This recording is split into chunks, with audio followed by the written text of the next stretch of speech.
Hello, my friends. Welcome to YouTube channel, Chemistry Concepts by Dr. Krishna Rani. Myself, Dr. Krishna Rani, retired professor and principal, college education. Today is my first video in YouTube. आज मैं आपको chemistry के एक बहुत important term मोल के बारे में समझाऊंगा। कहने को मोल बहुत छोटा शब्द दिखता है, लेकिन ये नीट, जेई मेंस, नेट, इन कॉम्पिटिटिव एग्जाम्स के लिए ये बहुत इम्पॉर्टेंट है, क्योंकि इसके बिना हम केमिस्ट्री नहीं पढ़ सकते।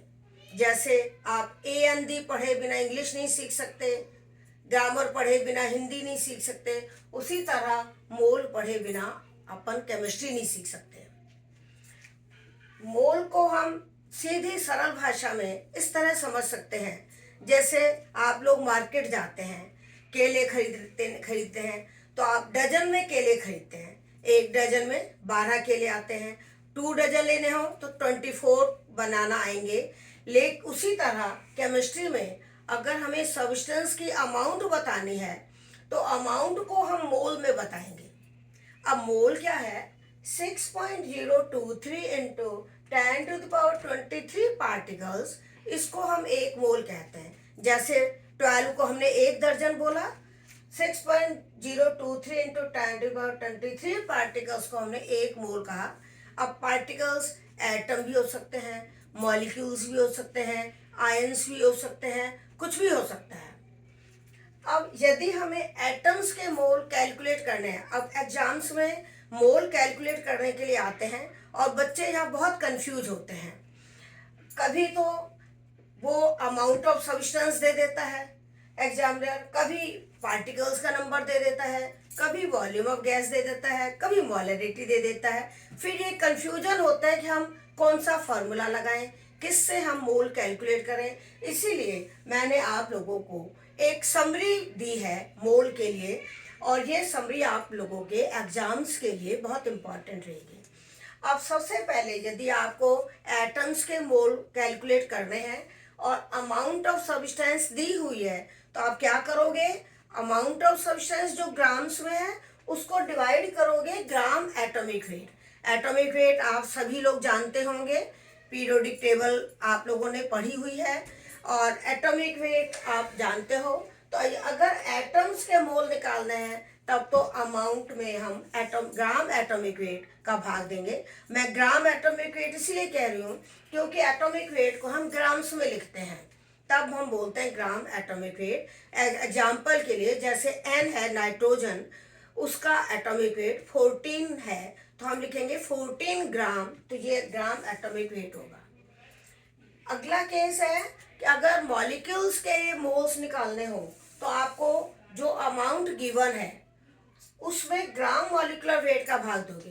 अब मॉलिक्यूलर वेट मीन्स जो मॉलिक्यूल का वेट है। जैसे एक मॉलिक्यूल हमने लिखा है N2, तो एक मॉलिक्यूल का मॉलिक्यूलर वेट निकालना होगा, तो एक N का 14 है और 2 नाइट्रोजन है, तो हम 14 2 जा 28 लेंगे। तो यहाँ ग्राम मॉलिक्यूलर वेट 28 माना जाएगा और एटॉमिक वेट नाइट्रोजन का 14 होता है। तो इसी तरह से अगर आपको केवल पार्टिकल्स का नंबर दे रखा है, पार्टिकल मैंने आपको बताया एटम भी हो सकते हैं, मॉलिक्यूल भी हो सकते हैं, आयंस भी हो सकते हैं। तो यदि आपको पार्टिकल्स का नंबर दिया हुआ है और आप मोल्स निकालना चाहते हो, तब आपको एवोगाड्रो नंबर से डिवाइड करना होगा। अब एवोगाड्रो नंबर क्या है? ये जो हमने एक मोल की डेफिनेशन बताई थी कि 6.023 इंटू 10⁻23 पार्टिकल्स को एक मोल कहते हैं, तो ये जो नंबर है ये एवोगाड्रो साइंटिस्ट द्वारा दिया गया था, और इसी नंबर को हम कहते हैं एवोगाड्रो नंबर। और इसको हम ऐसे लिखते हैं, पहले कैपिटल एन, फिर नीचे छोटा सा स्मॉल ए लिखेंगे। अगर उसी लेवल पे स्मॉल ए लिखोगे तो वो सोडियम से कंफ्यूजन होगा, तो ए को थोड़ा नीचे लिखना है। तो ये है एवोगाड्रो नंबर। तो आपको अगर पार्टिकल का नंबर दे रखा है, आयंस के मोल निकालने हैं तो आयंस का नंबर दिया होगा, एटम्स के मोल्स निकालने हैं तो एटम का नंबर दिया होगा, मॉलिक्यूल्स के मोल्स निकालने हैं तो मॉलिक्यूल का नंबर दिया होगा और उस नंबर में एवोगाड्रो नंबर से आप डिवाइड करोगे तो नंबर ऑफ मोल्स आ जाएंगे। अब कई बार क्या होता है न्यूमेरिकल्स में, क्योंकि मेरा आज मेन फोकस है आप जो नीट जेई की तैयारी कर रहे हैं उन बच्चों को मोल के न्यूमेरिकल में दिक्कत ना आए, इसीलिए मैंने आज अपना ये वीडियो बनाने का प्लान किया है। तो अगर मॉलिक्यूल गैस का वॉल्यूम दिया हुआ हो एनटीपी पर, अब आपको देखना है एनटीपी का क्या मतलब है, नॉर्मल टेम्परेचर एंड प्रेशर। और नॉर्मल टेम्परेचर एंड प्रेशर कौन सा लिया जाता है, 273 केल्विन टेम्परेचर और 1 एटमॉस्फेयर प्रेशर, इसको हम कहते हैं एनटीपी। और इस एनटीपी पर एक मोल जो गैस होती है उसका वॉल्यूम लिया जाता है 22.4 लीटर, जो आप आगे के चैप्टर्स में पढ़ेंगे भी और अब तक शायद आपने पढ़ भी लिया होगा। तो एक मोल गैस का जब वॉल्यूम 22.4 लीटर है तो आपको नंबर ऑफ मोल्स कैलकुलेट करने हैं, तो आप वॉल्यूम को 22.4 से डिवाइड कर दो तो आपके पास गैस के मोल्स आ जाएंगे। अब नंबर ऑफ मोल्स निकालने का एक और तरीका होता है, कई बार न्यूमेरिकल में मोलैरिटी ऑफ सॉल्यूशन दी होती है। अब पहले आपको ये समझना पड़ेगा कि मोलैरिटी क्या है और सॉल्यूशन क्या है। सॉल्यूशन क्या है कि 2 या मोर देन 2 कंपोनेंट का बाइनरी मिक्सचर है जो होमोजीनियस है, यानी थ्रू आउट कंपोजिशन जिसका सेम होता है, उसको हम सॉल्यूशन कहते हैं। इसको हम ट्रू सॉल्यूशन भी बोलते हैं, लेकिन डेली उसमें अपन सॉल्यूशन ही वर्ड यूज करते हैं। तो सॉल्यूशन की अगर मोलैरिटी गिवन है, अब मोलैरिटी क्या होती है, कोई सॉल्यूशन बनाया जैसे नमक को पानी में घोला या चीनी को पानी में घोला या कोई भी सॉल्ट को पानी में घोलते हो तो आप सॉल्यूशन बनाते हो। उस सॉल्यूशन में 1 लीटर सॉल्यूशन में सॉल्यूट के कितने मोल घुले हुए हैं उसको हम कहते हैं मोलैरिटी। अब सॉल्यूट और सॉल्वेंट में भी बच्चे कंफ्यूज होते हैं कि सॉल्यूट क्या है और सॉल्वेंट क्या है। सॉल्यूशन तो हमने बता दिया, होमोजेनियस मिक्सचर ऑफ 2 और मोर देन 2 कंपोनेंट। अब सॉल्यूशन में मान लो 2 कंपोनेंट का हमने बाइनरी सॉल्यूशन लिया है तो उसमें एक सॉल्यूट होगा एक सॉल्वेंट। ये जरूरी नहीं कि सॉल्यूट हमेशा सॉलिड हो, कई बच्चे क्या समझते हैं कि सॉल्यूट तो सॉलिड होता है सॉल्वेंट लिक्विड होता है। ये मुझे जवाब मिलता है जब मैं स्टूडेंट से बात करती हूँ। लेकिन solute may be solid liquid और gas, solvent may be solid liquid or gas, but which component is in excess is called solvent and which is present in less amount is called solute. Clear? जो less amount में होता है उसको हम कहते हैं solute और जो ज्यादा अमाउंट में होता है उसको हम कहते हैं सॉल्वेंट। अब मोलैरिटी का मतलब है कि 1 लीटर सॉल्यूशन में सॉल्यूट के कितने मोल घुले हुए हैं, वो होती है मोलैरिटी, जिसके लिए अपन एक फॉर्मूला यहाँ लिख सकते हैं कि मोलैरिटी क्या है, moles per litre of the solution. लेकिन मैंने यहाँ आपको नंबर ऑफ मोल्स निकालना बताया है, तो molarity into volume of solution same thing है कि अगर अपन मोलैरिटी लिखेंगे तो number of moles upon volume of solution हो जाएगा। तो आपको यदि मोलैरिटी दी हुई है तो मोल्स निकाल सकते हो, मोल्स दिए हुए हैं तो मोलैरिटी निकाल सकते हो। इसी तरह यहाँ पर गैस के मोल्स दिए हुए हैं तो वॉल्यूम ऑफ गैस है एनटीपी निकाल सकते हो।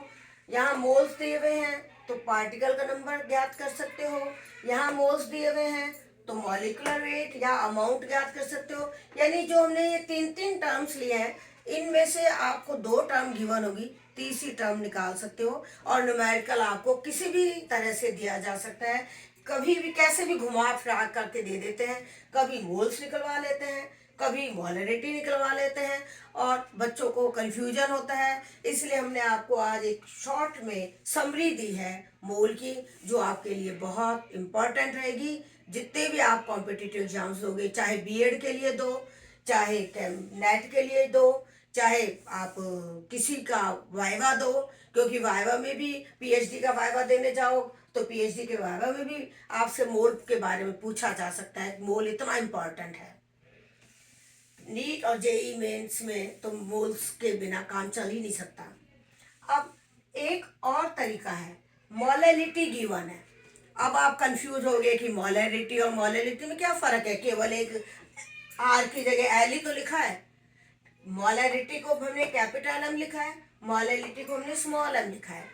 मोलैरिटी तो हमने आपसे कहा number of moles of solute dissolved in 1 litre solution, लेकिन यहाँ हम मोलैरिटी के लिए कहेंगे number of moles of solute dissolved in 1 kg of the solvent. ध्यान देना, यहाँ सॉल्यूशन नहीं है, यहाँ सॉल्वेंट है, ये आपको हमेशा ध्यान रखना है। मोलैरिटी में सॉल्यूशन का वॉल्यूम लेना है, सॉल्यूशन जिसमें दोनों चीज मिली हुई है, सॉल्यूट भी और सॉल्वेंट भी। और मोलैरिटी में केवल सॉल्वेंट लेना है और उसका भी अमाउंट केजी में लेना है।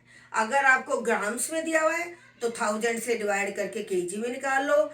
इसी तरह अगर यहाँ पे आपको वॉल्यूम सॉल्यूशन का लेना है तो लीटर में लेना है, अगर आपको मिलीलीटर में दिया है तो आप 1000 से डिवाइड करके लीटर में बदल लो। यूनिट का जरूर ध्यान रखना। अगर यूनिट का ध्यान नहीं रखा, मान लो जल्दबाजी में आपको अमाउंट दे रखिए 100 ग्राम, आपने जल्दी से 100 ग्राम लिख दिया तो सवाल गलत हो जाएगा। या यहाँ वॉल्यूम मिलीलीटर में दिया हुआ है 250 मिलीलीटर, तो अगर आपने 250 मिलीलीटर लिख दिया तो आपका गलत हो जाएगा। आप वॉल्यूम ऑफ सॉल्यूशन लेना लीटर में, यहाँ लेना अमाउंट ऑफ सॉल्वेंट किलोग्राम में। ये क्लियर हो गया। अगर मोलैलिटी हमने बताई number of moles of solute dissolved in 1 kg of the solvent, तो अगर हमें नंबर ऑफ मोल्स निकालना है तो जो अमाउंट मोलैलिटी है उसको अपन इससे मल्टीप्लाई कर देंगे, क्योंकि अगर मोलैलिटी का हम देखेंगे तो अमाउंट ऑफ सॉल्वेंट नीचे चला जाएगा और अगर मोल्स निकालना है तो अमाउंट ऑफ सॉल्वेंट इधर आ जाएगा। तो आपको कोई भी सवाल दिया जा सकता है, चाहे तो मोल्स कैलकुलेट करने हो मोलैलिटी दे देगा, चाहे मोलैलिटी कैलकुलेट करना होगा मोल्स दे देगा, और अगर मोल्स भी नहीं देगा अमाउंट ऑफ सब्सटेंस देगा तो आपको पहले मोल्स निकालने पड़ेंगे अमाउंट अपॉन मॉलिक्यूलर वेट करके। ये आपको ध्यान देना पड़ेगा कि आपको न्यूमेरिकल में दिया हुआ क्या है। अगर मोल्स सीधे दे रखे हैं तो सीधे मोल्स लिखो, अमाउंट लिखो, मोलैलिटी निकालो। अगर आपको अमाउंट दे रखी है सॉल्यूट की तो पहले आप सॉल्यूट की अमाउंट से सॉल्यूट के मोल्स निकाल लो, ये वाला फॉर्मूला लगा के कि सॉल्यूट की अमाउंट में सॉल्यूट के मॉलिक्यूलर वेट का भाग दे दो तो उसके मोल्स आ जाएंगे। तो आप यहाँ मोल्स लिखो, यहाँ अमाउंट लिखो, मोलैलिटी निकल सकते हैं।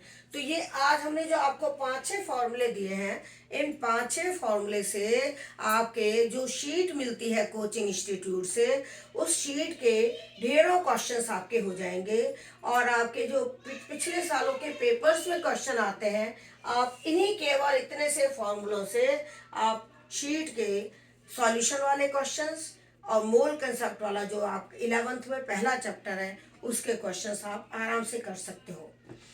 तो अब ये हमने मोल का बताया आपको। अब एक बार हम एग्जाम्पल से आपको समझा दें कि मोल क्या है।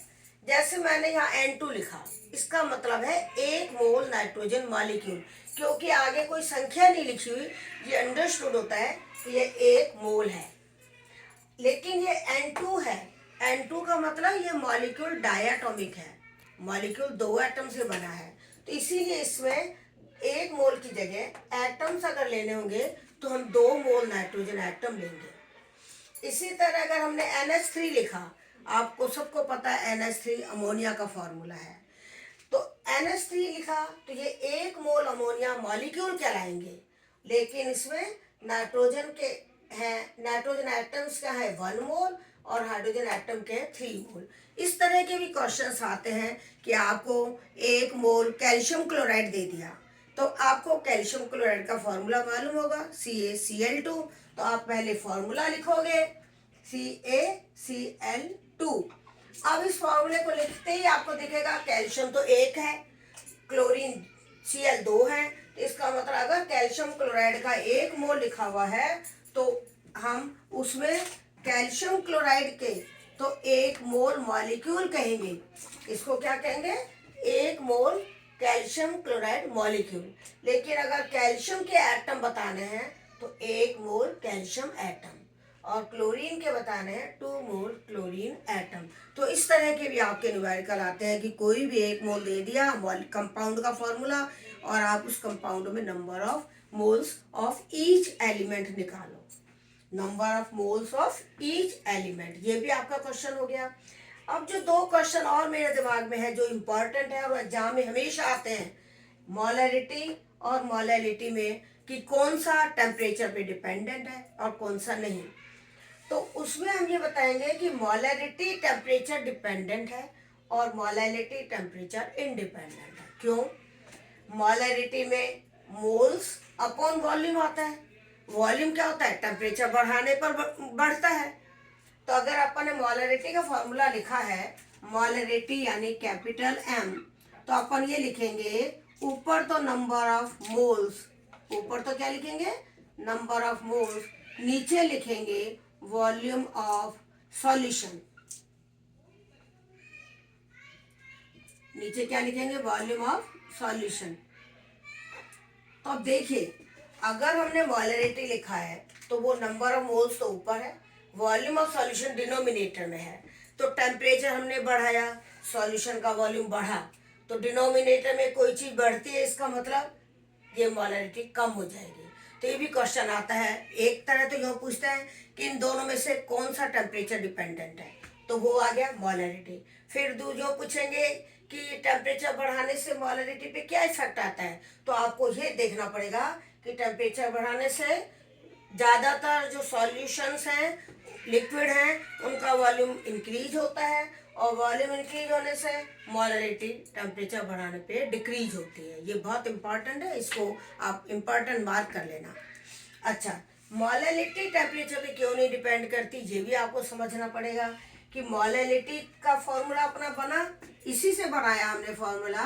केवल हमने मोल्स के लिए 6 फॉर्मूले याद करने हैं, कुछ बाकी में कुछ भी याद करने की जरूरत नहीं है। इन्हीं 6 फॉर्मूलों से हमारे सारे न्यूमेरिकल्स हो जाएंगे, जो भी चाहे तो 11th के एग्जाम में आए, चाहे 12th के बोर्ड के एग्जाम में आए, चाहे नीट में आए, चाहे जेईई में आए, चाहे उस नेट के एग्जाम में आए। अगर आप लोगों ने इस वीडियो को ध्यान से 1 या 2 बार देख लिया, इस वीडियो को अच्छे 1-2 बार देख लोगे, तो आपको, मुझे ऐसा लगता है कि मोल के क्वेश्चन करने में कभी भी कोई परेशानी नहीं होगी। तो अब मोलैलिटी का जो फॉर्मूला है वो है नंबर ऑफ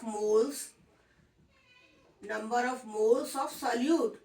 ये number of moles of solute है, number of moles of solute है। सॉल्यूट मतलब जो सॉल्यूशन में कम अमाउंट में है, और नीचे है अमाउंट ऑफ सॉल्वेंट। सॉल्वेंट मतलब जो ज्यादा अमाउंट में है। तो देखिए, मोलैलिटी का जो फॉर्मूला है इसी से निकाला है हमने, अलग से कोई फॉर्मूला नहीं बनाया। हमने केवल आपको 6 फॉर्मूले आज की डेट में याद करने के लिए दिए हैं, और इनमें number of moles of solute ऊपर है, सॉल्वेंट का मास नीचे है। अब देखिए, इस फॉर्मूले में कहीं वॉल्यूम नहीं आ रहा। वॉल्यूम आता है तो टेम्परेचर डिपेंडेंट होता, इसमें वॉल्यूम है ही नहीं तो टेम्परेचर डिपेंडेंट नहीं होगा, क्योंकि मास जो है, अमाउंट जो है, वो टेम्परेचर पे डिपेंड नहीं करता। मास हमेशा कांस्टेंट रहता है।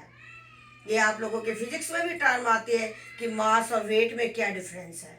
यही तो डिफरेंस है कि मास कांस्टेंट रहता है, वेट कांस्टेंट नहीं रहता है। और वेट क्या है? mg, mass into gravitational acceleration. तो इसीलिए वेट और मास दोनों फिजिक्स के हिसाब से देखोगे अलग अलग है।